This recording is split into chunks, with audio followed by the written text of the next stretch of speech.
सभी को नमस्कार।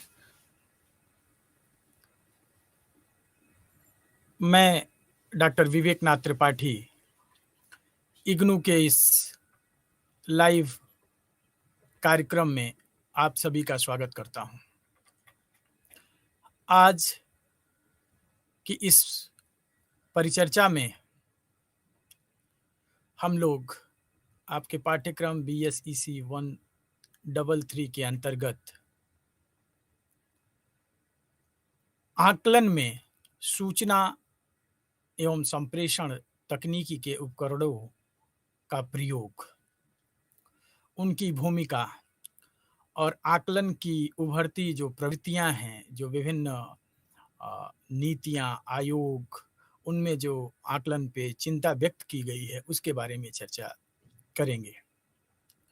पिछली कक्षा में हम लोगों ने यह समझने का प्रयास किया था कि आकलन, मापन, मूल्यांकन आदि से संबंधित विभिन्न संप्रत्यय क्या हैं, मूल्यांकन कितने प्रकार का होता है, आकलन कितने प्रकार का होता है, आदि विषयों पे हमने चर्चा पिछली कक्षा में की थी। आज की जो चर्चा है उसमें हम इन संप्रत्ययों को रिकैप्चुलेट करने की कोशिश करेंगे संक्षिप्त में। उसके बाद हम लोग समझने का प्रयास करेंगे कि सूचना संप्रेषण तकनीकी जो है उसका आकलन में क्या भूमिका है, कैसे मदद करता है। तो सूचना संप्रेषण तकनीकी और आकलन, ये चार बिंदु हैं। सूचना, संप्रेषण, तकनीकी और आकलन, इन चारों बिंदुओं को समझेंगे। उससे पूर्व हम थोड़ी सी चर्चा करते हैं आकलन की, जो कि पिछली कक्षा में भी हमने आकलन के बारे में चर्चा की है, तो उसको रिकैप्चुलेट करने की कोशिश करते हैं। आकलन जिसको हम लोग बोलें तो ये किसी प्रक्रिया या गतिविधि से है। ये एक प्रोसेस है जिसमें विद्यार्थी से संबंधित उसकी शैक्षिक तत्परता, उसकी अधिगम प्रगति, उसके कौशल, उसके शैक्षिक आवश्यकताओं के विषय में मूल्यांकन, मापन तथा प्रलेखीकरण किया जाता है, जिसके आधार पे हम निर्णय ले सकते हैं। परिप्रेक्ष्य कोई भी हो, जैसे मैंने कहा कि यह एक प्रक्रिया है जिसमें विभिन्न प्रकार की सूचनाओं को संग्रह करके और हम निर्णय लेने का कार्य करते हैं। अब ये परिप्रेक्ष्य ऐसा भी हो सकता है कि विद्यार्थी की अधिगम सीखने की जो उसकी प्रभावशीलता है उसको देखें। यह परिप्रेक्ष्य ये भी हो सकता है कि जो शिक्षक है उसके शिक्षण की प्रभावशीलता क्या है उसको देखें। किसी भी प्रकार का उसे निर्देशन अथवा उसकी काउंसलिंग करनी है तो भी हम देख सकते हैं। तो प्रयोज्य और जो उपयोग करने का उद्देश्य है आकलन का, जैसे बदलेगा वैसे उसका परिप्रेक्ष्य, जैसे बदलेगा वैसे उसका उद्देश्य बदल जाएगा। सामान्य शब्दों में हम लोग आकलन को, जैसा मैंने कहा, एक सूचना संग्रहण करने की प्रक्रिया है जो लैटिन भाषा के एसीडर शब्द से लिया गया है, जिसका अर्थ बैठना या विद्यार्थी के निकट होना है, जिसके आधार पे हम शैक्षिक निर्णय लेते हैं, विद्यार्थियों को फीडबैक देते हैं। शिक्षक आपको अपनी शिक्षण प्रक्रिया को इम्प्रूव करने का कार्य करता है। आकलन जो है अधिगम प्रक्रिया को क्या करता है, शिक्षार्थियों के साथ साथ विद्यार्थियों को भी प्रेरणा प्रदान करने का काम करता है। यह चिंतन मनन करने का अवसर देता है कि कौन से विधियां, कौन से रणनीतियां, सीखने की कौन से तरीके शिक्षक के लिए मददगार हो सकते हैं, विद्यार्थी के लिए हो सकते हैं। तो एक तरीके से ये चिंतन मनन करना, यदि आवश्यक है तो उसमें संशोधन करना, इन सारे निर्णयों को लेने के लिए आकलन जो है शिक्षक को सहयोग प्रदान करता है।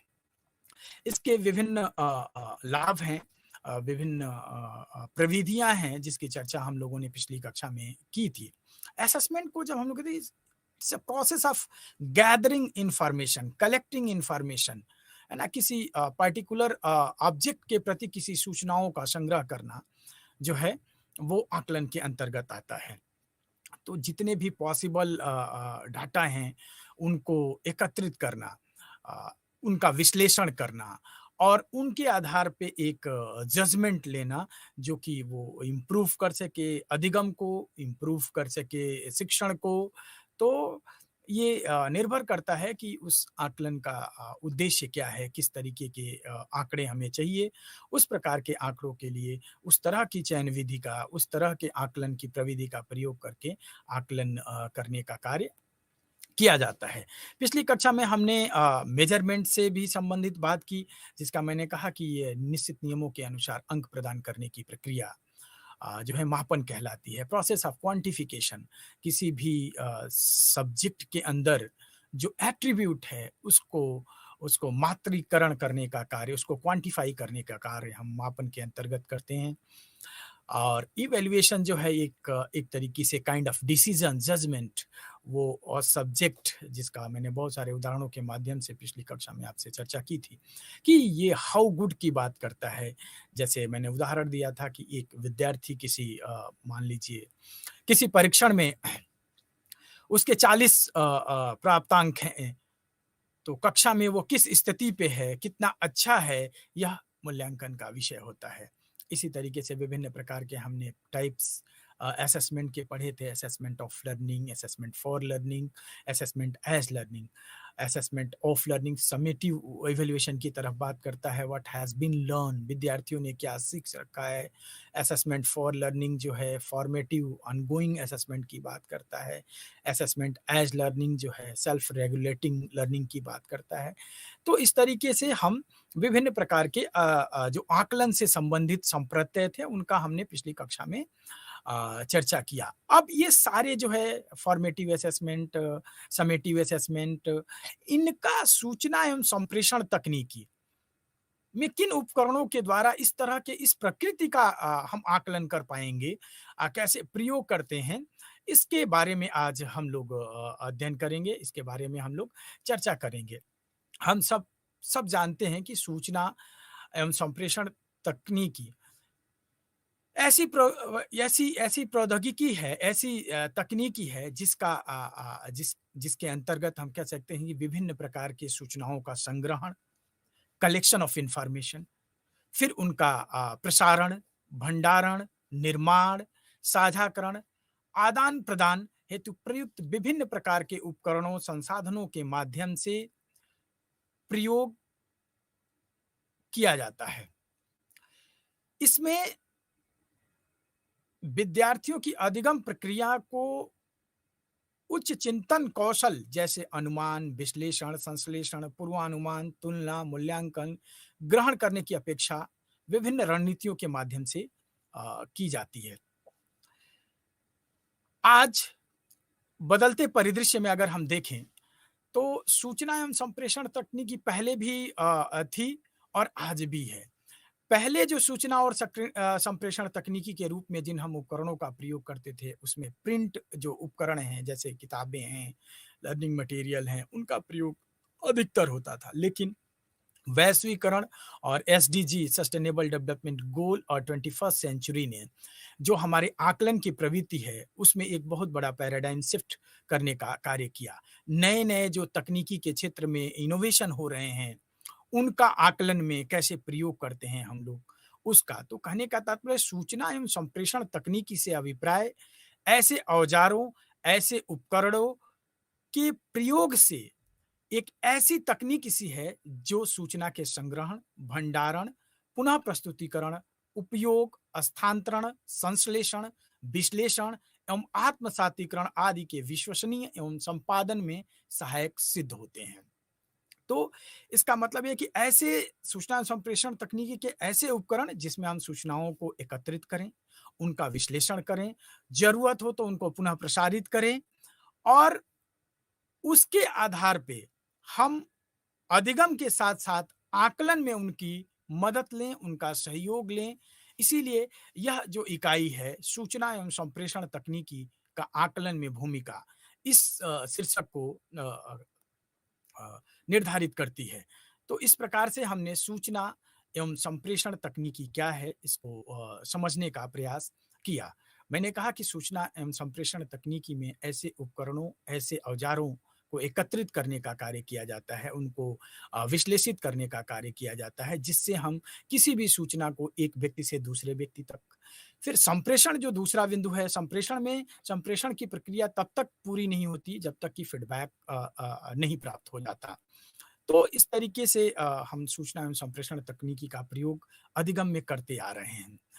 विभिन्न उपकरणों के माध्यम से अगर आप कक्षा के परिदृश्य को देखेंगे, तो कक्षा के परिदृश्य में शिक्षक और विद्यार्थी पिछले कुछ वर्षों में अ, बहुत सारी और अभी-जभी कोविड-19 का दौर चला, तो इसमें बहुत सारा हम लोगों ने असेसमेंट के लिए और टीचिंग लर्निंग दोनों के लिए जो है हमने जो आईसीटी के जो डिफरेंट टूल्स हैं, उनका प्रयोग किया। तो कहने का मतलब है कि we could use technology to replace paper based test, easy test, portfolio. तो हम लोग क्या करते हैं कि विभिन्न प्रकार के जो उपकरण हैं, उनका प्रयोग कर सकते हैं रिप्लेस करने के लिए। पहले की जो मूल्यांकन प्रविधियाँ थी, जो आकलन के तरीके थे, उनमें थोड़ा-सा नवीनता लाते हुए, थोड़ा-सा तकनीकी का प्रयोग करते हुए, हम उसको और अ, परिमार्जित कर सकते हैं। और वो बेनिफिशियल भी होता है शिक्षक के लिए भी, विद्यार्थी के लिए भी और कई बिंदुओं पे भी जो है अ, वो बेनिफिशियल होता है। अगर हम पिछले के जैसे मैंने अभी चर्चा की कि पिछले आकलन के जो अ, तरीके थे उनको देखा जाए तो हमने अभी आपसे चर्चा की कि फॉर्मेटिव, समेटिव और assessment of as and for learning इस तरह के हम लोग बात करते थे। अभी भी हम डिफरेंट टाइप ऑफ असेसमेंट जो करते थे, उसको अगर हम आईसीटी से जोड़ने का प्रयास करें तो अभी भी हम उसी तरह का असेसमेंट करते हैं, फॉर्मेटिव भी करते हैं, समेटिव भी करते हैं, असेसमेंट एज़, फॉर और ऑफ तीनों तरह के असेसमेंट जो आपकी विषय वस्तु में है वो सब हम लोग करते थे। अगर आप देखेंगे तो पहले जो परीक्षा होती थी, जो एग्ज़ाम्स होते थे उसमें भी मल्टीपल चॉइस क्वेश्चन्स आते थे, ट्रू फॉल्स क्वेश्चन आते थे, अभी भी आ रहे हैं, मैचिंग्स आते थे, फिल इन द ब्लैंक्स आते थे। ये ऐसे टाइप्स क्वेश्चन आते थे, रिटन रिस्पॉन्स जिस पे हम लोग लेते थे, प्रोजेक्ट बेस्ड असेसमेंट होता था, पोर्टफोलियो और स्पीच के आधार पे असेसमेंट होता था। आज भी हम विभिन्न आईसीटी उपकरणों का प्रयोग करके ये सारे जो असेसमेंट है हम करते हैं। आज हम गूगल डॉक के माध्यम से मल्टीपल चॉइस क्वेश्चन दे करके विद्यार्थियों का असेसमेंट कर लेते हैं। ट्रू फॉल्स ऑप्शंस हम उसमें दे सकते हैं, मैचिंग्स दे सकते हैं, फिल इन द ब्लैंक्स दे सकते हैं। हर तरह के ऑप्शंस हमारे जो आईसीटी के टूल्स हैं उसमें उपलब्ध हैं। नंबर ऑफ टूल्स उपलब्ध हैं, अबाउट 200 टूल्स हैं जिनके आधार पे हम लोग आकलन कर सकते हैं। तो वो आकलन जिस तरीके से हम लोग पहले करते थे, वो अभी भी हम तकनीकी के सहायता से कर सकते हैं। अंतर क्या होता है पहले के और अभी के आकलन में कि जो तकनीकी के प्रयोग के बिना जो आकलन होता था, उसमें श्रम ज़्यादा लगता था, उसमें समय ज़्यादा लगता था, उसमें पेपर बेस्ड जो होता था, उसमें पेपर की रिक्वायरमेंट होती थी। और अभी जो तकनीकी बेस पे आईसीटी के आधार पे जो टूल्स डेवलप हैं, उन टूल्स के आधार पे हमने जो है समय की बचत हो जाती है। एक साथ 1 मिनट में हम सैकड़ों छात्र का आकलन कर सकते हैं। तो बहुत सारे इसके बेनिफिट हैं जिसकी चर्चा हम लोग आगे करेंगे। ऐसे बहुत सारे सेलेक्टिव रिस्पॉन्स के लिए भी जो उपकरण हैं जैसे क्लास मार्कर है, पोल एवरीवेयर है, पोल रनर है, एडमोडो है, क्विज़ है, ब्लबर है, जोहू सर्वे है, सुक्रेटिव है। इस तरीके से बहुत सारे जो आईसीटी के उपकरण हैं वो जो है असेसमेंट में अपना भूमिका निभाते हैं, चाहे वो सब्जेक्टिव हो, ऑब्जेक्टिव हो। अगर हमें ऐसे टाइप्स करना है तो हम लोग गूगल डॉक से भी ले सकते हैं, उसमें एक सीट अटैच करने का ऑप्शन आता है, उसको दे करके हम लोग आकलन कर सकते हैं। टाइम ऑस्ट आता है, लिनो आता है, पेंजू आता है।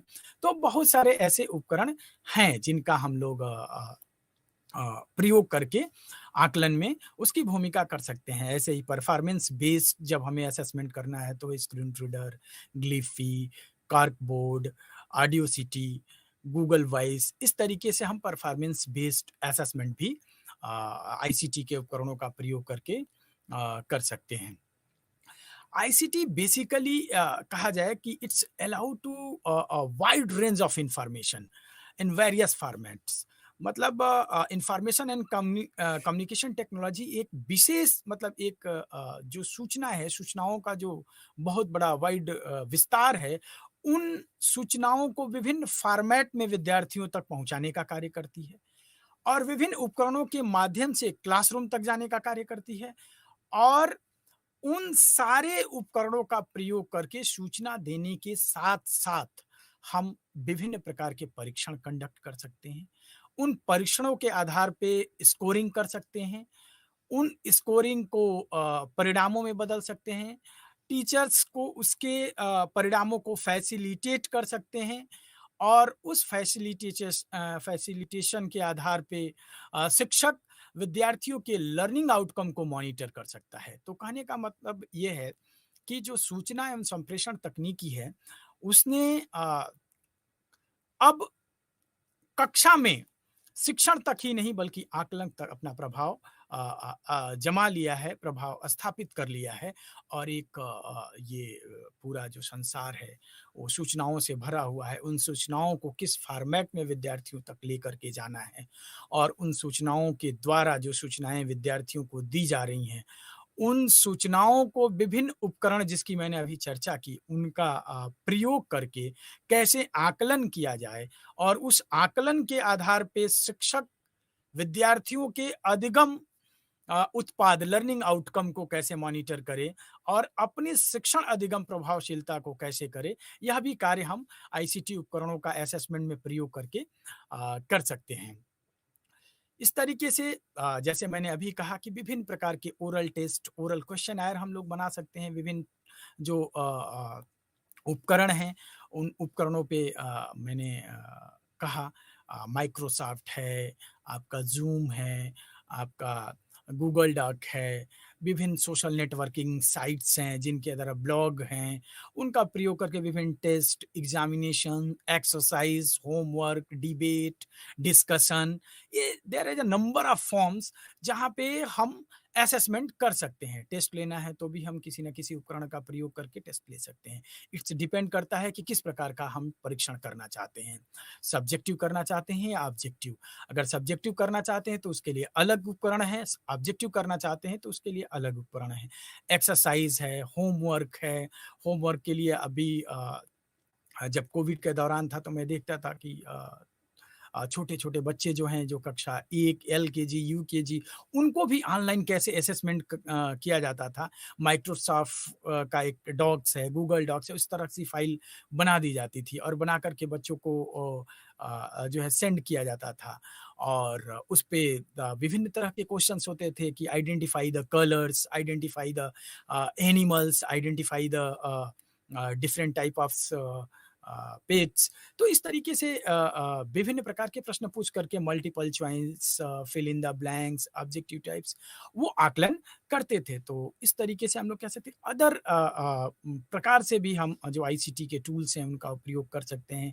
जैसे शॉर्ट फॉर्म में कोई टेस्ट लेना है, शॉर्ट आंसर का कोई परीक्षण करना है, ऐसे टाइप का करना है, परफॉर्मेंस करना है, रिटेन करना है, प्रोजेक्ट है, प्रेजेंटेशन है, तो पोर्टफोलियो है। इस तरीके से कहीं भी हम आईसीटी के टूल का प्रयोग करके आकलन कर सकते हैं। तो इस प्रकार से जो सूचना एवं संप्रेषण तकनीकी है, जो उसके विभिन्न उपकरण हैं, वो आकलन में आज अपनी महत्वपूर्ण भूमिका निभा रहे हैं। अगर आप सभी प्रतियोगी परीक्षाओं को देखें, तो एक तरीके से पूरी की पूरी जो प्रतियोगी परीक्षाएँ हैं, वो ऑनलाइन मोड में शिफ्ट हो गई हैं। जिसमें कंप्यूटर पहले तो कक्षा में सिर्फ पढ़ने-पढ़ाने के कार्य आता था, लेकिन आज उसका प्रयोग पढ़ने के साथ-साथ आकलन में भी प्रयोग किया जाने लगा। ऑनलाइन एग्ज़ाम के माध्यम से जिसकी चर्चा हम आगे करेंगे। तो सूचना एवं संप्रेषण तकनीकी विभिन्न प्रकार से शिक्षण अधिगम प्रक्रिया में और आकलन में अपनी भूमिका निभाती है। अब तक हमने जो बात की, तो इसके महत्व को आप लोगों के समक्ष रखने का प्रयास किया कि कैसे सूचना एवं संप्रेषण तकनीकी किस तरह के आकलन में अपनी भूमिका निभा सकती है, जिसमें कुछ मैंने उपकरणों के भी चर्चा आपसे की। अगर आप देखेंगे कि इससे किसको लाभ होता है सूचना एवं संप्रेषण तकनीकी का, तो आपको मिलेगा कि इससे शिक्षकों को भी लाभ है, विद्यार्थियों को भी लाभ है। विद्यार्थी क्या करते हैं, सूचना एवं संप्रेषण तकनीकी के माध्यम से जो वो अपना असेसमेंट है उसको रिकॉर्ड कर सकते हैं, उसको देख सकते हैं, उसको जब चाहे उस पे रिफ्लेक्शन उसको देख सकते हैं कि उसने उन्होंने कहाँ पे गलती की, किस तरीके से अपने अधिगम को रेगुलेट करते हैं। उसी तरह से शिक्षक फीडबैक देने के लिए, रीइंफोर्समेंट देने के लिए इन सारे उपकरणों को, तो सूचना एवं संप्रेषण विद्यार्थी के लिए भी, शिक्षक के लिए भी, और विभिन्न प्रकार के, अगर उसको मान लीजिए कि अभी गाइडेंस एंड काउंसलिंग करना है, तो विभिन्न प्रकार के वीडियो क्रिएट करके, विभिन्न प्रकार की असेसमेंट टेक्निक्स से उस जिसको गाइडेंस एंड काउंसलिंग देना है, उसका प्रयोग कर सकता है। जो एजुकेशनल एडमिनिस्ट्रेटर हैं, वो कैसे असेसमेंट करते हैं, विभिन्न आईसीटी के उपकरणों का प्रयोग करके। तो इस तरीके से सूचना एवं संप्रेषण तकनीकी के जो उपकरण हैं, वो शैक्षिक प्रशासकों के लिए, शैक्षिक नियोजनकर्ताओं के लिए भी उसका उपयोग है। आकलन में इसका उपयोग होता है, शिक्षा तंत्र में जो एजुकेशन सिस्टम है, उसमें एक व्यापक जो परिवर्तन हुआ वो आईसीटी के द्वारा हुआ है, जिसको हम नकार नहीं सकते। आज अभी जो मैं आपके साथ चर्चा कर रहा हूँ, ये भी एक आईसीटी उपकरण के द्वारा ही संभव है, जिसको हम लोग कंप्यूटर बोल सकते हैं, और इंटरनेट इसमें अपनी भूमिका निभा रहा है, जिससे हमारी आवाज़ हमारी यह परिचर्चा आप तक पहुँच रही है, ये भी एक उपकरण है। जैसा कि मैंने कहा कि सूचना, संप्रेषण, तकनीकी और आकलन ये 4 बिंदु हैं। सूचना जिसका मैंने अभी कहा, संप्रेषण 2 व्यक्तियों के मध्य कह लीजिए कि सूचनाओं का आदान-प्रदान, जिसमें एक सेंडर और एक रिसीवर होता है, और एक प्रकार से इस प्रक्रिया को संपादित तब माना जाता है जब किसी भी प्रकार का फीडबैक मिलता है, और आकलन मैंने अभी उसकी चर्चा ही की।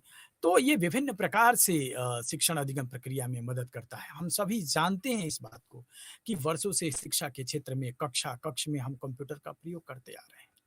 आज के इस बदलते तकनीकी युग में कंप्यूटर सिर्फ और सिर्फ परियोजना कार्य, शिक्षण कार्य तक ही सीमित नहीं रह गया है, बल्कि इन तकनीकी माध्यमों का प्रयोग करके हम मानवीय संसाधनों के आकलन में प्रयोग करने लगे हैं। सूचना एवं संप्रेषण तकनीकी मांग आधारित परीक्षण का प्रतिपादन करने में सहायता प्रदान करती है। मांग आधारित परीक्षण का मतलब ऑन डिमांड एग्जामिनेशन। पहले बहुत सारी प्रॉब्लम्स होती थी। आप देखते थे कि परीक्षाओं के परिणाम आने के बाद विद्यार्थियों में विभिन्न प्रकार के अवसाद उत्पन्न होने लगते हैं, और आंकड़ों पे जाएं तो प्रत्येक वर्ष जो है अनेक विद्यार्थी जो है आत्महत्या कर लेते हैं परिणामों के कारण। विभिन्न प्रकार के परिणामों से जब वो संतुष्ट नहीं होते हैं, तो एक प्रकार का उनके अंदर अवसाद ग्रसित हो जाते हैं, शिकार हो जाते हैं। ये हमारी परीक्षा प्रणाली का दोष था, जिसको हम लोग कह सकते हैं कि विभिन्न आयोगों ने, विभिन्न नीतियों ने इसको हाइलाइट किया और उसको रेखांकित किया। धीरे-धीरे हम उसमें परिमार्जन कर रहे हैं, असेसमेंट की विभिन्न नवीन प्रवृत्तियों को ला रहे हैं। उसमें से एक आईसीटी भी है, जहाँ पे हम अगर हमने कहा कि जो है अ अ, ये ऑन डिमांड एग्ज़ामिनेशन जो है उसको आभासी रूप से प्रदान करने में सूचना एवं संप्रेषण तकनीक बहुत ही मदद करती है, और यह जो है मानव संसाधनों को कम करने के साथ-साथ ऊर्जा की बचत करती है, और विभिन्न जो आकलन के आधार पे उसके पास जो आंकड़े आते हैं, उनके आधार पे जो परिणाम हैं, उनको अतिशीघ्र घोषित करने में, प्रसारित करने में भी मदद करती है। तो इस प्रकार से हमने यह समझा कि सूचना एवं संप्रेषण तकनीकी कैसे शिक्षक, विद्यार्थी, शैक्षिक तंत्र, शैक्षिक प्रशासक को आकलन में अपनी सहायता करता है।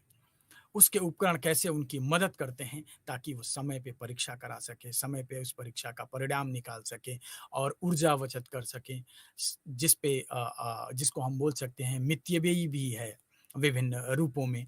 तो इस प्रकार से आकलन जो है अ अ, विभिन्न प्रकार से आईसीटी उपकरणों का प्रयोग करता है, और शिक्षक और समुदाय इस उपकरणों का प्रयोग करके और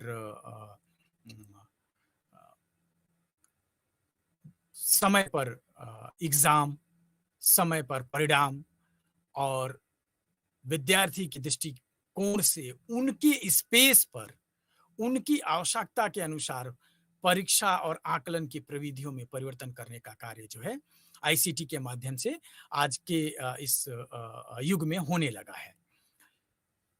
इसमें जो सबसे महत्वपूर्ण उपकरण है जिसको हम लोग बोलते हैं कि कंप्यूटर। कंप्यूटर जिसको संगणक कहा जाता है, संगणक के आधार पे हम विभिन्न प्रकार के शिक्षण तो करते हैं, लेकिन संगणक के आधार पे आकलन, जिसको हम लोग बोल सकते हैं सीएए, यानी कंप्यूटर असिस्टेंस असेसमेंट और कंप्यूटर बेस्ड असेसमेंट। तो कंप्यूटर के आधार पे आकलन, यह इस प्रकार की प्रक्रिया है जिसके द्वारा कंप्यूटर में विभिन्न प्रकार के प्रबंधन कर कंप्यूटर सह आकलन का प्रयोग किया जाता है, जिसमें कि ओएमआर, आप सब जानते होंगे कि आजकल ओएमआर जो है, ऑप्टिकल मार्क रीडर, विभिन्न जो परीक्षाएं होती हैं उसमें एक ओएमआर सीट दे दी जाती है। उस ओएमआर सीट पे विद्यार्थी अपने प्रश्नों के उत्तर को अंकित करता है और उस उत्तर को, जो लघु उत्तरीय प्रश्न प्रकार का होता है, लिखने के लिए उसको कंप्यूटर का भी प्रयोग कर सकता है, जिसमें विभिन्न ऑप्शन होते हैं वो टिक करता है। ऐसे भी दे देता है जिसको स्कैन करके और कंप्यूटर में उसका प्रयोग करके परिणामों की घोषणा की जाती है। तो कंप्यूटर सा आकलन में ओएमआर, जिसकी अभी हमने चर्चा की, उस कंप्यूटर में ऑनलाइन परीक्षा के द्वारा परीक्षा के दौरान, परीक्षा के बाद, तीनों परिस्थितियों में हम फीडबैक देने की स्थिति में होते हैं। तो कंप्यूटर सह आकलन एक महत्वपूर्ण उपकरण होता है, जिसमें विद्यार्थी का हम इमीडिएट कह सकते हैं, समय की बचत करते हुए, ऊर्जा की बचत करते हुए आकलन का प्रयोग कर सकते हैं, जिसमें ओएमआर एक महत्वपूर्ण इंस्ट्रूमेंट के रूप में जाना जाता है। आकलन से संबंधित विभिन्न प्रकार की गतिविधियों के संचालन के लिए विभिन्न प्रकार के डिजिटल उपकरणों का प्रयोग हम कंप्यूटर में करते हैं।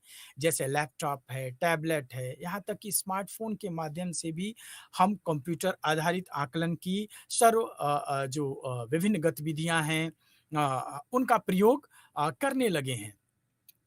ई आधारित मॉड्यूल्स हम लोग डेवलप करते हैं आकलन के लिए।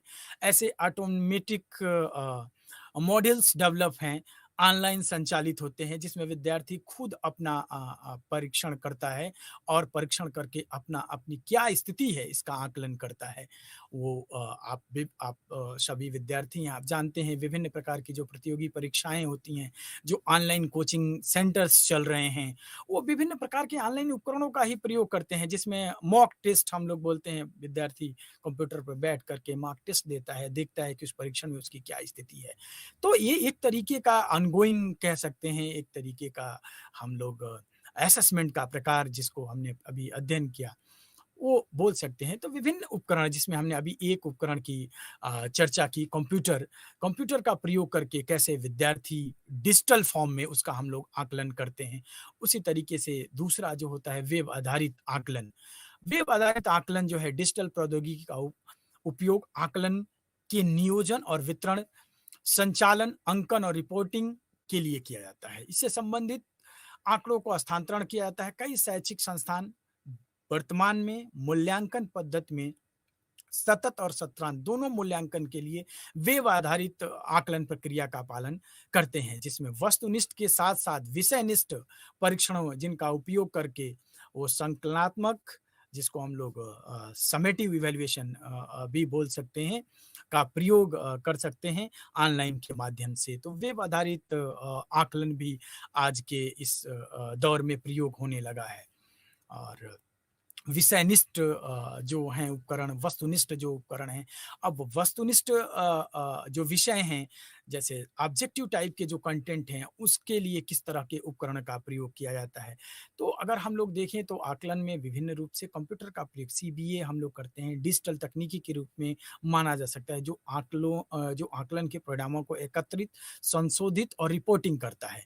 कंप्यूटर आधारित आकलन में 4 प्रकार के घटक हैं, जिसको हम लोग कह सकते हैं कि आकलन निर्माण, आकलन वितरण, आकलन का अंकन और आकलन की व्याख्या और आकलन पर प्राप्त पुनर्प्राप्ति और संरक्षण।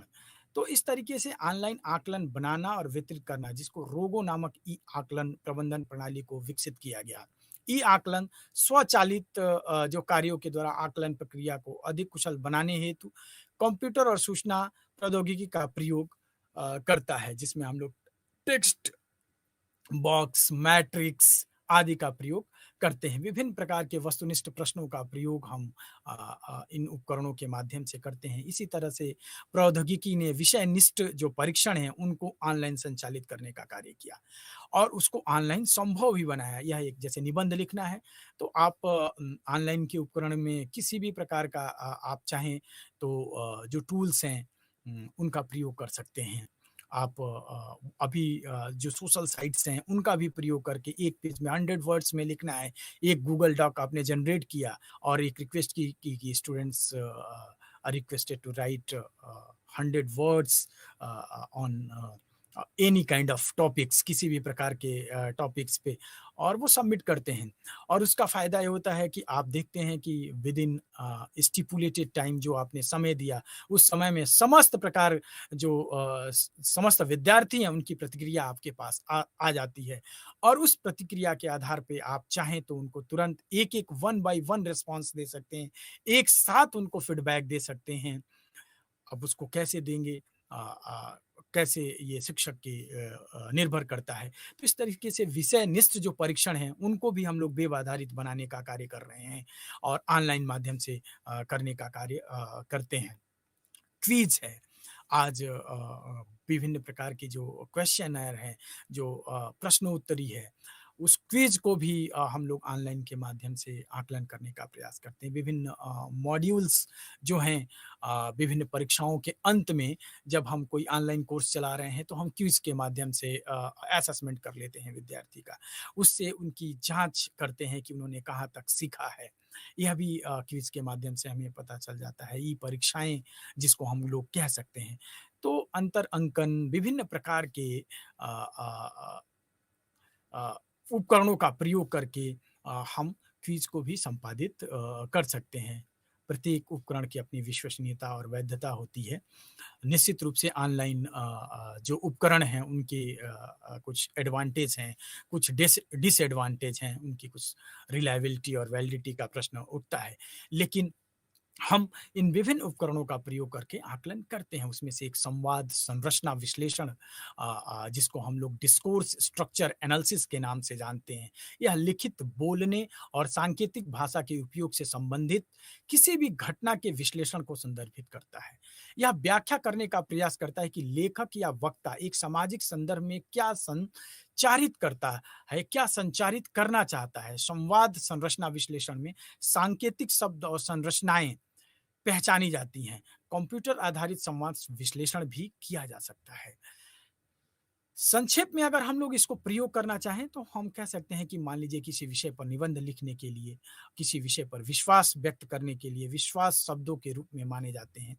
तो हम चाहें तो विश्लेषण के लिए विभिन्न प्रकार के उपकरणों का प्रयोग करके डिस्कोर्स स्ट्रक्चर एनालिसिस भी कर सकते हैं। संबद्धता, इसको भी हम जान सकते हैं। इसके अतिरिक्त जिसको हम लोग कंटेंट एनालिसिस बोलते हैं, शीर्षकीय टॉपिकल कंटेंट एनालिसिस, ये एक अच्छा निबंध अपनी शब्दावली के उपयोग में अन्य अच्छे निबंध से कैसे संबंधित है, ई-रीडर मैनुअल होता है। इससे ग्रेडिंग करके हम इसका आकलन कर सकते हैं, इसकी तुलना कर सकते हैं। विभिन्न प्रकार की जो निबंध की सामग्री है, इनका मूल्यांकन करते हैं हम इस कंटेंट एनालिसिस के द्वारा। कैलिब्राड मार्कर एक उपकरण है। यह एक इंटरनेट या इंटरनेट पर आधारित जो वर्क फ्लुएंसी है उसको प्रयोग करने के लिए किया जाता है, जिसमें हम कंस्ट्रक्टिव, कंटीन्यूअस जिसको बोल सकते हैं रचनात्मक, सतत और संकलनात्मक परीक्षणों के लिए इसका प्रयोग किया जाता है, कैलिब्राड मार्कर। इसका प्रयोग मुख्यतः जो निबंध हैं, केस स्टडी हैं, इनके आकलन के लिए प्रयोग किया जाता है। तो इस तरीके से ऑटोमेटिक एनालिटिक रूब्रिक्स, हमने पिछली कक्षा में विभिन्न प्रकार के रूब्रिक्स की भी बात की। अब ऑनलाइन में इन रूब्रिक्स का कैसे प्रयोग करते हैं, उसी तरह से जैसे अभी मैंने आपसे कहा, एक उपकरण के रूप में ऑटोमेटिक एनालिटिकल रूब्रिक्स जिसको सॉफ्टवेयर के माध्यम से विभिन्न हम लोग डिज़ाइन कर देते हैं और वो उपकरण विभिन्न परियोजनाओं के प्रोजेक्ट्स बेस्ड जो वर्क हैं, जो डॉक्यूमेंट हैं, उनको ग्रेडिंग रूब्रिक्स के कई उदाहरण के आधार पर करता है। यह आपको किसी भी प्रकार के माइक्रोसॉफ्ट वर्ड, विंडोज़ पे आप उसको क्रिएट कर सकते हैं। आप अंकों को सिंबल्स के रूप में हाई पावर लिंक दे करके, कैलकुलेटर के माध्यम से, टूल बार के माध्यम से, फंक्शन की के माध्यम से विभिन्न प्रकार के अ, इन उपकरणों को जोड़ करके और एक प्रकार से रूब्रिक शीट आप तैयार कर लेते हैं और वो रूब्रिक शीट वापस आप विद्यार्थी को दे देते हैं।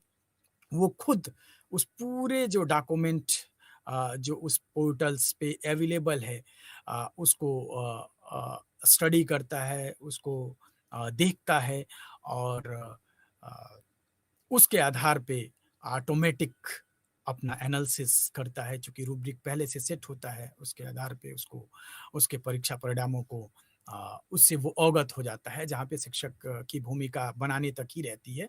तो ये एक प्रकार से एक ऑनलाइन आईसीटी इंस्ट्रूमेंट है ऑटोमेटिक एनालिटिकल रूब्रिक। रूब्रिक कई प्रकार के होते हैं, समग्र रूब्रिक और एक जैसा मैंने पिछली कक्षा में आपसे बात की थी। इस तरह से वेब पीए एक उपकरण है। वेब पीए उपकरण जो है प्रौद्योगिकी में जो टेक्नोलॉजी है, उसमें जो पीए का मतलब यहाँ है पीयर्स असेसमेंट जिसको हम लोग पीयर इवैल्यूएशन बोलते हैं। तो जो सहकर्मी हैं, समूहों का जो एक ग्रुप में उनका आकलन करने के लिए प्रयोग किया जाता है, उसको हम वेब पीए के नाम से जानते हैं। व्यक्तिगत प्रदर्शन के बावजूद प्रत्येक विद्यार्थी को एक ही टीम के चिन्ह मिलने की संभावना होती है। इस संदर्भ में एक समूह आकलन उपकरण के रूप में वेब पीए की शुरुआत उनके व्यक्तिगत प्रदर्शनों को विचार किए बिना टीम के सदस्यों के सामने अंकों की आलोचना में अंतर करता है। एक ऑनलाइन सहपाठी आकलन उपकरण है। वेब पीए जो है एक ऑनलाइन असेसमेंट टूल है जिसमें कि हम अपने ही कक्षा का, अपने ही सहकर्मी का आकलन कर रहे होते हैं, जिसमें यह शिक्षक द्वारा तय किए गए संकेतों के आधार पर प्रत्येक टीम के सदस्य को अंतिम अंक देने के लिए योगदान जो आकलन का है, वो पूरा करने का कार्य वेब पीए जो इंस्ट्रूमेंट है, उसके द्वारा हम लोग करने का करते हैं। तो इस तरीके से सहपाठी आकलन भी आईसीटी में गहन स्व-मूल्यांकन कौशलों को विकसित करता है। दूसरों का आकलन करने के लिए विद्यार्थियों में आकलन मानदंडों और नियत कार्यों की एक अच्छी समझ होनी चाहिए। तब जाकर के इन उपकरणों का प्रयोग कर सकते हैं। जैसे पीए का मैं अभी आपसे बात कर रहा था, यह अधिगम हेतु सकारात्मक उपागम को प्रोत्साहित करता है। इसके द्वारा विद्यार्थी कार्य करने की विभिन्न विधियों को सीखते हैं। अतः अधिगम प्रक्रिया में व्यापक संलग्नता को अग्रसर करते हुए कार्य को किया जा सकता है। अधिगम रचनात्मक प्रतिपुष्ट सहपाठी आकलन के माध्यम से संभव हो पाता है और यह विद्यार्थियों के काम को सकारात्मक रूप से प्रभावित करता है। सहपाठी आकलन में विद्यार्थियों को कुछ दायित्व देने द्वारा उनके कार्यभार को कम कर सकता है। कुछ स्थितियों में यह बृहद कक्षा प्रबंधन और उनकी प्रतिपुष्टि देते हुए उन पर काम के दबाव को कम करने का या काम के दबाव में सहायता प्राप्त करने का भी कार्य वेब पीए के माध्यम से वेब पीए उपकरण के माध्यम से हम लोग आकलन में करते हैं या कर सकते हैं। इसलिए वेब पीए का जो उपकरण है ये थोड़ा-सा विद्यार्थी के दृष्टिकोण से महत्वपूर्ण हो जाता है। शिक्षक और विद्यार्थी के दृष्टिकोण से महत्वपूर्ण होने के साथ-साथ शिक्षकों के लिए भी महत्वपूर्ण है, क्योंकि इसमें शिक्षक की भूमिका नगण्य हो जाती है, उसके समय की बचत होती है। यह एक प्रत्येक समूह के लिए एक विज़ुअल दृश्य पैदा करता है। यह कह लीजिए कि रिकॉर्ड संग्रह करने का एक कार्य के रूप में इस उपकरण का प्रयोग किया जाता है। यह विद्यार्थियों को कैसे फीडबैक दिया जाए, इसके लिए भी वेब पे ये जो उपकरण है, उसका प्रयोग किया जाता है। या समूह कार्य पर चिंतन करने का अवसर प्रदान करने का भी कार्य करता है। तो इस तरीके से विभिन्न उपकरण हैं जिसको हम लोग प्रयोग करते हैं। कंप्यूटर अनुकूलित जो परीक्षण हैं, कंप्यूटर अनुकूलित जो परीक्षण है प्रत्येक व्यक्ति के योग्यता स्तर के आकलन हेतु सुसंरचित परीक्षण होता है। वेनर 1919 के अनुसार एक अनुकूलित परीक्षण एक बुद्धिमान परीक्षक की परीक्षा प्रविधियों का नकल करने का प्रयास है। यदि एक परीक्षक ने एक प्रश्न पूछा जो कि शिक्षार्थी अथवा परीक्षार्थी के लिए बहुत कठिन था, तब वो अगला प्रश्न निश्चित रूप से सरल होगा। यह परीक्षण उस अर्थ में अनुकूलित परीक्षण के रूप में जाना जाता है। जो कंप्यूटर अनुकूलित परीक्षण है सीएटी, विद्यार्थियों के उत्तर पर आधारित परीक्षण प्रश्नों के कठिनाई स्तर को अनुकूलित और समायोजित करता है। नियमित परीक्षणों की तुलना में कंप्यूटर अनुकूलित परीक्षण अधिक प्रभावी तथा लक्षित होता है। प्रौद्योगिकी के उपयोग द्वारा कंप्यूटर अनुकूलित परीक्षण विश्वसनीय परिणामों और अधिक आंकड़ों को एकत्रित कर सकता है। तो कंप्यूटर बेस्ड जो परीक्षण है वो बेसिकली आंकड़ों के लिए आंकड़ों के संग्रह करने के लिए महत्वपूर्ण हो जाता है। इसी तरीके से ई पोर्टफोलियो का जो उपकरण है उसका हम लोग प्रयोग करते हैं। ई रूब्रिक्स हैं।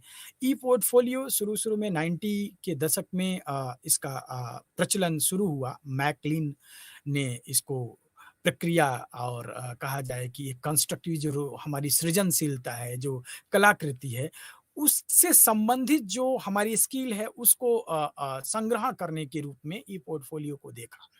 उसके बाद ई पोर्टफोलियो को हम लोग अधिगम उत्पाद में जो इन्फॉर्मेशंस हैं उन उसमें जो क्रिएटिविटी है, जो उसमें रचनात्मकता है, उसके संकलन के लिए संकलात्मक जो आकलन है, उसमें हम ई पोर्टफोलियो का प्रयोग करने लगे। विभिन्न भाषाओं में संप्रेषण के लिए ई पोर्टफोलियो का प्रयोग किया जाता है। सांस्कृतिक जागरूकता के लिए ई पोर्टफोलियो का प्रयोग किया जाता है। तो इस तरीके से ई पोर्टफोलियो भी एक असेसमेंट आईसीटी का एक उपकरण है जिसके द्वारा हम ऑनलाइन विद्यार्थियों के आकलन का कार्य करते हैं। ई रूब्रिक्स जिसकी मैं अभी चर्चा कर रहा था, रूब्रिक बेसिकली लैटिन भाषा का शब्द है जो रबर शब्द से लिया गया है जिसका अर्थ लाल। रूब्रिक नियम से संबंधित अनुदेशों का एक सेट है, एक सेट ऑफ रूल्स हम इसको कह सकते हैं, जिसको विभिन्न डिजिटल फॉर्म में हम लोग प्रयोग करने लगे हैं। विद्यार्थियों के कार्यों को आकलन करने के लिए पूर्व स्थापित प्री स्टैब्लिश जो पैरामीटर्स हैं, प्री स्टैब्लिश जो नॉर्म्स हैं, परफॉर्मेंस नॉर्म्स हैं, उनके आधार पे हम विद्यार्थियों का असेसमेंट ऑनलाइन के द्वारा करते हैं, जो जिसको हम ई रूब्रिक्स का नाम देते हैं। इसके बाद जो है जिसका मैं कर रहा था, समग्र रूब्रिक्स का मतलब होता है कि होलिस्टिक असेसमेंट के लिए अगर किसी रूब्रिक्स का प्रयोग किया जाता है जिसमें विभिन्न प्रकार के परफॉर्मेंस को एक साथ विद्यार्थियों की उपलब्धि को होल एसेस करने के लिए हमने किसी प्रकार का अगर रूब्रिक डेवलप किया है तो उसको समग्र रूब्रिक के रूप में कह सकते हैं। विश्लेषणात्मक रूब्रिक एक अलग प्रकार है। इसको किसी पार्टिकुलर हॉरिजॉन्टल बेस्ड जो आकलन है उसमें हम इसका प्रयोग करते हैं, जिसमें टैबुलेशंस होता है और विश्लेषण करने की क्षमता भी देखने का प्रयास किया जाता है। अनुदेशन किस तरीके से दिया जा रहा है, उसका समायोजन कैसे किया जाए, इसमें जो विश्लेषणात्मक रूब्रिक्स हैं वो हेल्प करते हैं। तो इस प्रकार से प्रत्येक विभिन्न प्रकार के रूब्रिक्स का प्रयोग करके हम वेब आधारित ऑनलाइन आकलन कर सकते हैं। ऑनलाइन उपकरणों में ब्लॉग जिसकी मैंने अभी चर्चा की, 1997 में जॉन बर्गर द्वारा इस ब्लॉग लिखने की प्रक्रिया का कह लीजिए कि शुरुआत की गई, जिसमें हम अपनी चिंतन जो प्रविष्टियां हैं, जो कुछ भी हम सोचते हैं, उसमें एक तरीके की एक वेबसाइट होती है, एक पेज होता है हमारा अपना, कह सकते हैं अपना ब्लॉग, अपनी किसी भी जो साइट्स हैं, जो वेब पेज हैं, उस पे हम एक ब्लॉग क्रिएट करते हैं और उस पे लिखते हैं। उस पे लोग फीडबैक दे सकते हैं, क्वेश्चन आंसर कर सकते हैं, इंटरेक्शन हो सकता है। तो इस तरीके से भी हम वेब बेस्ड, जिसको ब्लॉग बेस्ड आकलन कह सकते हैं, उसको हम लोग करते हैं। इसके बाद अन्य भी उपकरण हैं। समय की सीमा को ध्यान में रखते हुए सारे प्रकार के उपकरणों की चर्चा संभव नहीं है। सूचना एवं संप्रेषण तकनीकी विभिन्न प्रकार से शिक्षक और विद्यार्थियों की मदद करती है। विभिन्न प्रकार के इसके नुकसान भी हैं जिसकी चर्चा मैं अभी आपसे थोड़ी सी की थी। जैसे अगर देखा जाए तो एक सटीक आकलन के लिए, जिसको बोला जाए कि इमीडिएट, तुरंत तत्कालिक आकलन के लिए हम इन उपकरणों का प्रयोग कर सकते हैं। विद्यार्थियों के जो रिस्पॉन्स हैं उनका ऑब्जर्वेशन इमीडिएट करना है तो भी हम आईसीटी उपकरणों का प्रयोग असेसमेंट में कर सकते हैं। किसी भी प्रकार का जो एक्सेस है उसको बढ़ाने के लिए कोई विद्यार्थी दूर बैठा है, उसका असेसमेंट करना है, तो यहीं से सीट एक जनरेट की, किसी भी उपकरण के माध्यम से उसको सीट भेज दी। तो एक्सेस की जो प्रॉब्लम्स है इसको भी रिमूव करने के लिए आईसीटी बेस्ड जो टूल्स हैं वो करते हैं। और विभिन्न प्रकार के जो रिस्पॉन्स आते हैं उनको रीस्टोर करके रखना, उनको संग्रहण करके रखना भी आईसीटी उपकरण हमारे मदद करते हैं। जब भी हमें ज़रूरत है तो हम इन जितने भी उपकरण हमने अभी चर्चा की, इनमें जो भी असेसमेंट प्रक्रिया हमने संपादित की, उन सबको हम पुनः चाहें तो प्रयोग कर सकते हैं। इमीडिएट फीडबैक के रूप में हम आईसीटी उपकरणों का प्रयोग करते हैं। तो चैट रूम है, चैट बॉक्स है, इसके आधार पे जो आकलन होता है उसको भी हम रीस्टोर कर सकते हैं। तो अनेक प्रकार से जो है आईसीटी के जो उपकरण हैं वो शिक्षक और विद्यार्थियों को मदद करते हैं। उसकी अपनी अनेक सीमाएँ भी हैं, लाभ भी हैं, लिमिटेशंस भी हैं। हमने अभी कुछ उसके लाभ पे चर्चा की और अ, इसके अतिरिक्त जो आपकी दूसरी इकाई है वो जो आकलन के विभिन्न ट्रेंड्स हैं उसके बारे में चर्चा करती है। मूल्यांकन के विभिन्न जो प्रवृत्तियां हैं, विभिन्न जो कमीशंस हैं उनके बारे में, जिसमें राष्ट्रीय शिक्षा नीति 2020 और उससे पहले 1948 से लेकर के 2020 तक जितने भी कमीशंस हैं, उन कमीशन में असेसमेंट के लिए क्या कहा गया, कैसे उन्होंने असेसमेंट को रेखांकित किया, इस पे थोड़ी-सी चर्चा हम लोग करेंगे। जिसमें कि ऑनलाइन एवं मांग ऑन डिमांड एजुकेशंस की बात की गई है, मेंटल असेसमेंट कैसे किया जाए, इसमें बात किया गया है, लर्निंग आउटकम को कैसे मेजर किया जाए, स्टैंडर्ड्स जो नेशनल स्टैंडर्ड्स हैं असेसमेंट के, उनका प्रयोग कैसे करेंगे, इंटरनेशनल जो स्टैंडर्ड्स हैं, जो बॉडीज़ हैं, वो असेसमेंट में कैसे अपनी भूमिका निभाती हैं, उन पे इस इकाई में अ, जोर दिया गया है। तो हम लोग देखते हैं कि जैसे अगर आप देखें कि जो शिक्षा नीति है, प्रत्येक प्रकार के शिक्षण अधिगम प्रक्रिया में जो है सुधार, जिसको हम लोग बोलते हैं इम्प्रूवमेंट, एक्रीडेशन, सर्टिफिकेशन और अकाउंटेबिलिटी के साथ-साथ क्वालिटी मानक जो हैं, उनको बनाए रखने के लिए आकलन और मूल्यांकन हमेशा जो है पॉलिसी डिबेट का विषय रहा, कि जो मूल्यांकन प्रणाली है उसको कैसे एक संदर्भित रेफरेंस बनाया जाए, कैसे उसको एक स्टैंडर्ड इवैल्यूएशन टेक्निक्स का नाम दिया जाए, कैसे उसको एक सर्टिफाइड इवैल्यूएशन टेक्निक्स बोला जाए, असेसमेंट टेक्निक्स बोला जाए। तो इस तरीके से प्रत्येक जो कमीशंस हैं, जो नीतियाँ हैं, उन्होंने सबने इस पे व्यापक चर्चा की। और आम बोलचाल में अगर हम लोग देखें तो अ अक्सर आंतरिक आकलन बनाम बाह्य आकलन, internal assessment versus external assessment हमेशा से ही एक चर्चा का मुद्दा रहा, एक हमेशा से ही बहस का मुद्दा रहा, जिसके महत्व और उसके एडवांटेज और डिसएडवांटेज को लेकर के विभिन्न आयोगों ने, विभिन्न नीतियों ने चर्चा की और समाज में भी और शैक्षिक संस्थानों में भी इसकी चर्चा होती रहती है कि ये आंतरिक आकलन क्या होता है, बाह्य आकलन में ज़्यादा महत्वपूर्ण है या आंतरिक आकलन ज़्यादा महत्वपूर्ण है। ये एक डिस्कोर्स, एक डिबेट का इश्यू हमेशा बना रहा।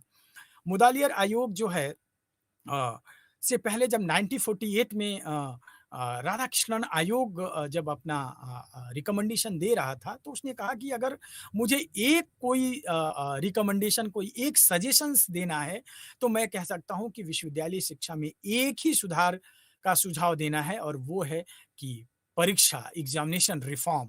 यानी इतनी चिंता 1984 में राधाकृष्णन कमीशन ने कहा कि विश्वविद्यालय में अगर कोई एक सुधार की सबसे महत्वपूर्ण आवश्यकता है, तो वो है परीक्षा प्रणाली में सुधार। सिस्टम ऑफ एग्जामिनेशन रिफॉर्म पे उसने अपनी संस्तुति दी और भी उसके संस्तुति होंगे, लेकिन चूँकि हम लोग आकलन से संबंधित विश्लेषण कर रहे हैं, तो राधाकृष्णन ने कमीशन ने जो कहा, वो कहा कि एक सुझाव हमारी तरफ से है और वो है कि परीक्षा प्रणाली में सुधार। उसी तरीके से मुदालियर आयोग जो 1952 में, जिसमें हम लोग माध्यमिक शिक्षा आयोग के भी नाम से जानते हैं, परीक्षा प्रणाली में इस आयोग के द्वारा वस्तुनिष्ठ और सब्जेक्टिव जो टेस्ट हैं, जो परीक्षा होते थे, प्रत्येक शिक्षार्थी के रिकॉर्ड को लेकर के, उनके रिकॉर्ड को कैसे स्टोर किया जाए, इसको लेकर के उसने अपने सुझाव दिए, जो 5 बिंदुओं के परिप्रेक्ष्य में थे। जिसमें पहला परिप्रेक्ष्य था कि स्केलिंग कैसे किया जाए, क्रेडिट कैसे किया जाए और उनको फेल कैसे किया जाए। तो 5 पॉइंट स्केल में उनको उन्होंने असेसमेंट करने की अपनी अनुशंसा मुदालियर कमीशन ने दी थी। इसके बाद अगर आप देखें तो रिसेंटली हमारी जो अ अ, नेशनल एजुकेशन पॉलिसी आई है, तो जिसका एक विज़न है कि एक वाइब्रेंट नॉलेज सोसाइटी क्रिएट करना, है ना? High quality education to all, यह इसकी बात करती है कि एक उच्च गुणवत्ता पूर्ण शिक्षा सबको समाज को प्रदान किया जाए और यह फंडामेंटल ड्यूटी है सभी की। इस समाज में रह रहे समस्त प्रकार के स्टेक होल्डर जो हैं, उनकी रिस्पॉन्सिबिलिटी है कि समाज में एक गुणवत्तापूर्ण शिक्षा प्रदान किया जाए। तो हमारी जो राष्ट्रीय शिक्षा नीति आई है, उसके जो की प्रिंसिपल्स हैं, जिसमें उसने लोकल कॉन्टेक्स्ट को असेसमेंट के लिए महत्वपूर्ण माना है कि जो क्षेत्रीय भाषाएँ हैं, उसमें शिक्षा देने के साथ-साथ क्षेत्रीय भाषाओं में आकलन पर जोर दिया जाए। इक्विटी और इंक्लूजन के साथ-साथ यूनिक कैरेक्टरिस्टिक्स जो हैं, उनको देखा जाए। जो 21st सेंचुरी की जो स्किल्स हैं, उनको उनको लर्निंग कराया जाए। मतलब रोट लर्निंग के कॉन्सेप्ट से राष्ट्रीय शिक्षा नीति पूरी तरीके से शिफ्ट करने की बात कर रही है और दक्षता आधारित असेसमेंट के लिए वो पूरा महत्व देते हुए उस पे रेखांकित करती है और जोर देती है कि अब हमें असेसमेंट की विभिन्न जो प्रविधियाँ हैं, उसमें जो अधिगम की प्रवृत्ति है, उसमें परिवर्तन करने को विद्यार्थी को सिर्फ तथ्यों को ज्ञान नहीं कराना, तथ्यों के बारे में समझ कैसे विकसित हो और उस समझ को विभिन्न 21st सेंचुरी की जो स्किल्स हैं, जिसमें critical thinking, problem solving, collaborative, इसका असेसमेंट कैसे किया जाए, क्रिटिकल थिंकिंग और क्रिएटिविटी को कैसे लोकलाइज़ किया जाए, कैसे इसको बढ़ावा दिया जाए और इसको कैसे आकलन किया जाए, कंटीन्यूअस उसका रिव्यू कैसे किया जाए और टेक्नोलॉजी का उसमें कैसे पूरा एक चैप्टर है आईसीटी का, उसका प्रयोग करके हमारी राष्ट्रीय शिक्षा नीति असेसमेंट में अ इस बात को रिकमेंड करती है कि कैसे आप आकलन करेंगे। उसी तरीके से इसके पहले जो राष्ट्रीय शिक्षा नीति 2020 के पहले विभिन्न जो कमीशन है 1964 का जो कोठारी कमीशन है, उसने जो विद्यालयी संरचना थी 10+2+3 उसकी संरचना को परिवर्तन करने की जो जो सुझाव दिया था, उसमें उन्होंने विभिन्न प्रकार के प्राथमिक, माध्यमिक और उच्च माध्यमिक, इसमें जो प्रणाली थी, उसमें शिक्षार्थियों को प्रमाण पत्र, सर्टिफ़िकेट में शिक्षार्थियों के पूर्ण निष्पादन को दर्शाने, मतलब कि जब कोई वो डिग्री लेता है, कोई सर्टिफ़िकेट लेता है, तो होलिस्टिक उसका इंटरप्रिटेशन नहीं मिलता। बस अभी डिग्री फर्स्ट डिवीज़न पास किया, 60% मार्क्स हैं, ये आ जाता है। लेकिन जो 64 का कोठारी कमीशन था, जिसको हम बोल सकते हैं, उसको हमारी राष्ट्रीय शिक्षा नीति 2020 भी 360 डिग्री असेसमेंट, होलिस्टिक असेसमेंट की बात करती है। उसको एम्फसाइज़ करता था कि उसके जो उसका डिटेल रिकॉर्ड है, उस रिकॉर्ड में इसका उल्लेख किया जाए, चाहे वो स्कॉलिस्टिक एक्टिविटीज़ का असेसमेंट हो, चाहे कोई स्कॉलिस्टिक एक्टिविटी का असेसमेंट हो। तो 1964 का जो कमीशन था, जो कोठारी आयोग था, उसने भी असेसमेंट पे यह सुझाव दिया कि विद्यार्थियों का जो प्रमाण पत्र दिया जाए, उन प्रमाण पत्र पे उनके समस्त प्रकार के आकलन को उल्लेखित किया जाए। इसी तरीके से 1986 की जो हमारी पॉलिसी थी अ अ जिसको हम लोग राष्ट्रीय शिक्षा नीति बोलते हैं 1986, उसमें सतत एवं व्यापक सीसीई, कंटीन्यूअस कॉम्प्रिहेंसिव इवैल्यूएशन पे जोर दिया गया, जिसमें कि शैक्षिक और गैर शैक्षिक दोनों भी प्रकार की जो असेसमेंट थे, इवैल्यूएशन थे, उनको कैसे किया जाए, उसको सेमेस्टर प्रणाली में कैसे शामिल किया जाए, इस पे अपनी रिकमेंडेशंस दी और उस पे प्रकाश डाला। इसके अतिरिक्त जो जो अभी हम लोगों ने रिसेंट एनईपी 2020 की बात हम लोग कर रहे थे, राष्ट्रीय शिक्षा नीति 2020, तो पिछली नीतियाँ जो थी सबने एग्ज़ामिनेशन रिफ़ॉर्म, असेसमेंट पे अपनी बात कही। राष्ट्रीय शिक्षा नीति भी उन सारी जो नीतियाँ हैं, उनके रिकमेंडेशन, उनकी संस्तुतियों को आधार बना करके, क्रियान्वयन में जो कमियाँ रह गईं, उनको आधार बनाते हुए शैक्षिक आकांक्षाएँ जो अभी आज की 21st सेंचुरी की हैं, उसको ध्यान में रखते हुए एक तो लगभग 34 वर्षों के बाद ये राष्ट्रीय शिक्षा नीति 2020 आई, इसने कुछ सिद्धांत दिए, जिसमें कहा कि सभी प्रकार के जो पाठ्यचर्या हैं, सभी प्रकार के जो शिक्षण शास्त्र हैं, उनको लोकल कॉन्टेक्स्ट से जोड़ा जाए। सब सभी जो शैक्षिक निर्णय है, एजुकेशनल जो डिसीजन है, उसमें अनबायस्ड हुआ जाए, उसमें इंक्लूजन को रखा जाए, यानी किसी भी प्रकार का निर्णय अगर हमको लेना है, तो उस निर्णय में इंक्लूजन, स्टेक होल्डर इन्वॉल्वमेंट जो है बहुत महत्वपूर्ण है। तो राष्ट्रीय शिक्षा नीति का दूसरा जो महत्वपूर्ण था, वो ये था कि inclusion of different stakeholder, और कंटेंट के साथ-साथ करिकुलम और सिलेबस को लोकलाइज़, और जो कॉन्टेक्स्ट हो लोकल हो, उसी के आधार पे लोकल असेसमेंट जिसको बोला जाए। तीसरा जो उसका सबसे महत्वपूर्ण जो राष्ट्रीय शिक्षा नीति की बात निकल के आती है, वो कहती है कि रट कर सीखने के बजाय और द कॉन्सेप्चुअलाइज़ जिसको बोला जाए, उस तरह के दक्षता आधारित जो कॉम्पिटेंसी बेस्ड जो लर्निंग है, उस पे बढ़ावा दिया जाए। और रिकॉग्नाइज करने के लिए विभिन्न प्रकार के जो विद्यार्थी हैं, उनको उनकी उनकी पहचान किया जाए। सतत कंटिन्यूअस रिसर्च किया जाए विद्यार्थियों के असेसमेंट पे, उनके नियमित आकलन पर जोर दिया जाए। इस प्रकार से विभिन्न सिद्धांतों को राष्ट्रीय शिक्षा नीति लेकर के आती है। विभिन्न बिंदु ऐसे जो होते हैं, जो आकलन में निश्चित रूप से नियमित एवं रचनात्मक, फॉर्मेटिव एवं दक्षता आधारित आकलन की बात राष्ट्रीय शिक्षा नीति करती है। शिक्षार्थियों के अधिगम एवं विकास को लेकर के अधिगम के आकलन पर ज़्यादा ध्यान देने की बात करती है, असेसमेंट एज़ लर्निंग की बात करती है। हाई स्किल जो बोलते हैं, हाई ऑर्डर स्किल, जैसे 24th सेंचुरी स्किल्स में जैसे एनालिटिकल है, रिव्यू बेस्ड है, क्रिटिकल थिंकिंग है, इसके असेसमेंट के लिए क्या-क्या किया जा सकता है, इस पे राष्ट्रीय शिक्षा नीति बात करती है। अधिगम को कैसे एसेस कर करके बढ़ावा दिया जाए, यानी असेसमेंट को कैसे सुधारा जाए, इस पे राष्ट्रीय शिक्षा नीति बात करती है। राष्ट्रीय शिक्षा नीति 3 डिग्री असेसमेंट, जिसमें डिफरेंट जो डायमेंशंस हैं, स्कॉलिस्टिक, को स्कॉलिस्टिक और रिकॉर्ड प्रिपरेशन की भी असेसमेंट के आधार पे जो रिकॉर्ड तैयार किया गया, उसको भी एक तरीके से स्टोर करने की बात हमारी राष्ट्रीय शिक्षा नीति करती है। इसके अतिरिक्त आपके विषय में ऑनलाइन ऑन डिमांड परीक्षा। ऑन डिमांड परीक्षा को संक्षिप्त में हम समझने का प्रयास करेंगे। ऑन डिमांड परीक्षा मतलब कि स्टूडेंट्स की चॉइस के हिसाब से, जब वो डिमांड करे, जितने कंटेंट का वो डिमांड करे, उसके आधार पर परीक्षा का आकलन करना, ये ऑनलाइन डिमांड एजुकेशन कह सकते हैं। और इसका प्रयोग आजकल बहुत उच्च कोटि के जो शैक्षिक संस्थान हैं, वहाँ भी प्रयोग किया जाता है ऑन डिमांड। इससे फ़ायदा ये होता है कि विद्यार्थी पर एक अननेसेसरी प्रेशर क्रिएट नहीं होता, एक प्रकार से उसके ऊपर दबाव नहीं आता। शिक्षार्थी मतलब स्टूडेंट बेस्ड असेसमेंट हम लोग कह सकते हैं। इसमें डिग्री और निष्पादन का विद्यार्थी के जो परफॉर्मेंस है, उसको लेकर के बहुत ज़्यादा प्रेशर क्रिएट करने का कार्य नहीं किया जाता है। इस प्रकार के आकलन में कह सकते हैं कि विद्यार्थी फेल होता है या पास होता है, उसको बहुत ज़्यादा प्रेशर इस बात से नहीं रहता है। प्रत्येक विद्यार्थी के लिए तुलनात्मक कठिनाई के साथ-साथ प्रत्येक प्रश्न पत्र अलग-अलग भी हो सकता है ऑन डिमांड एजुकेशन में। शिक्षार्थी को अपने स्पेस के अनुसार, अपने जिसको बोलते हैं स्वगति के अनुसार परीक्षा देने का अवसर प्रदान करना ऑन डिमांड एजुकेशन की एक विशेषता हो सकती है। इसी तरीके से ऑनलाइन परीक्षा जो आज चर्चा का विषय है, ऑनलाइन परीक्षा आप देखते हैं आकलन में कई सारे बदलाव लाए। जैसे गजेट का प्रयोग कर दिया जाए करके बड़े पैमाने पर प्रश्न पत्रों को तैयार करके उसको ऑनलाइन फॉर्म में, डिजिटल फॉर्म में अपलोड करके आकलन कर दिया जाता है। ये फ्लेक्सिबिलिटी वगैरह देने का कार्य ऑनलाइन परीक्षा करती है।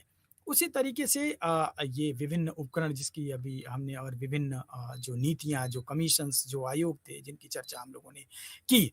अब बात आती है जो आपके सिलेबस में है, विभिन्न प्रकार के प्रत्यायन जो बोर्ड हैं, राष्ट्रीय प्रत्यायन बोर्ड जो आकलन एवं मूल्यांकन को संचालित करते हैं। चूँकि इन सारे जो बोर्ड्स हैं, इनका काम है कि असेसमेंट या के लिए, इवैल्यूएशन के लिए एक जो है स्टैंडर्ड मेंटेन करने के लिए एक रेगुलेटरी के रूप में कार्य करना। एनबीए जैसे भारत में इसकी शुरुआत जो है एस एआईसीटीई के नाम से हम लोग जानते हैं, लगभग 1994 के आसपास हुई थी, जिसका उद्देश्य था कि जो विभिन्न गुणवत्ता के जो प्रोविज़न्स हैं, क्वालिटी के जो प्रोविज़न्स हैं और जो लर्निंग के इम्प्रूवमेंट के लिए जो प्रोविज़न्स हैं, उनमें कैसे सुधार दिया जाए, इसके बारे में इसको सुझाव देना। इसी तरह से मेंटल एबिलिटी विभिन्न प्रकार की मेंटल एबिलिटी होती है। रटने की क्षमता को उसके अतिरिक्त जब हम जाते हैं जैसे समस्या समाधान, समीक्षात्मक चिंतन, सोच, विश्लेषण, तो बदलते परिप्रेक्ष्य में बाजार की चुनौतियों को ध्यान में रखते हुए विभिन्न प्रकार की मानसिक योग्यताएँ जो हैं, उनका आकलन कैसे किया जाए। जो सामान्य मानसिक योग्यताएँ हैं और जो तार्किक योग्यताएँ हैं, उनको कैसे हम असेस करेंगे, इसके लिए भी विभिन्न बोर्ड्स काम करते रहते हैं। जैसे राष्ट्रीय एनसीईआरटी है, national educational research and training, राष्ट्रीय शैक्षिक एवं अनुसंधान अनुसंधान परिषद, वो जो है राष्ट्रीय प्रतिभा खोज परीक्षण का आयोजन करता है वर्ष भर में। तो इस तरीके से अधिगम प्रतिफल जो हैं लर्निंग आउटकम पर ज़्यादा जोर दिया जाने लगा। तो इस प्रकार से आज हमने अ आकलन में विभिन्न प्रकार के जो संचार उपकरण हैं, संचार कौशलों के उपकरण हैं, उस पर एक विस्तृत चर्चा की और उसका आकलन में क्या भूमिका है, कैसे उसका प्रयोग किया जाएगा, इस पर हमने चर्चा की। सभी को नमस्कार, अगली कक्षा में पुनः हम मिलेंगे। बहुत-बहुत धन्यवाद।